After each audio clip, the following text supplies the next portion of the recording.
In the dim light of dusk, when shadows stretch and the boundary between reality and nightmare begins to blur, there lies a truth too terrifying to ignore.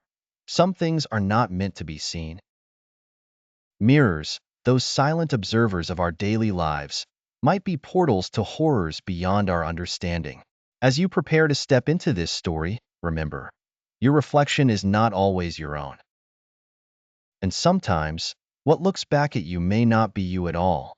Michael Harrison was no stranger to the eerie stillness that could overtake his Victorian townhouse in the heart of London.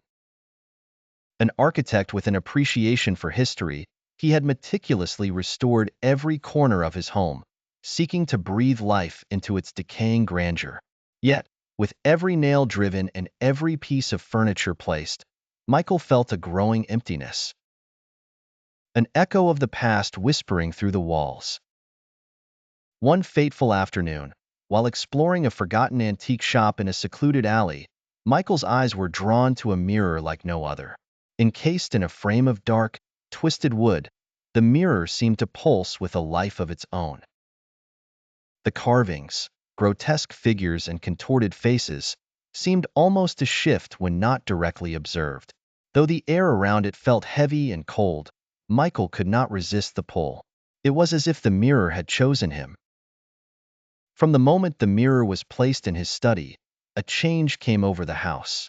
The familiar creaks of the floorboards grew louder, more deliberate, like footsteps in the night. The temperature in the study dropped noticeably, and a sense of unease settled into Michael's bones. He found himself drawn to the mirror, unable to look away. At first, it was just a fleeting movement in the corner of his eye, a dark blur that vanished when he turned his head. But soon, it became more. A figure, tall and gaunt, standing just beyond the glass, watching him. The figure's presence was insidious, growing stronger with each passing day. Michael's sleep became a battleground of terror, filled with dreams where he was lost in a maze of mirrors, his reflection twisted into something monstrous. During the day, he would catch glimpses of himself in the mirror, only to see his own eyes darkened with a malevolent glare that wasn't his own. Sarah, Michael's partner and an art curator, noticed the changes in him. His once vibrant eyes had dulled, and he grew distant, obsessed with the mirror.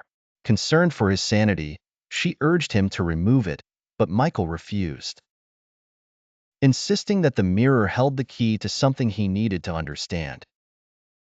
The mirror, now a parasite feeding off his fear, had wrapped its tendrils around his mind. Then, one stormy night, as the wind howled outside and the house groaned under its weight, the entity within the mirror finally revealed its true nature. Michael stood before the mirror, compelled to gaze into its depths. The room around him darkened, the walls seeming to close in as the mirror's surface rippled like water.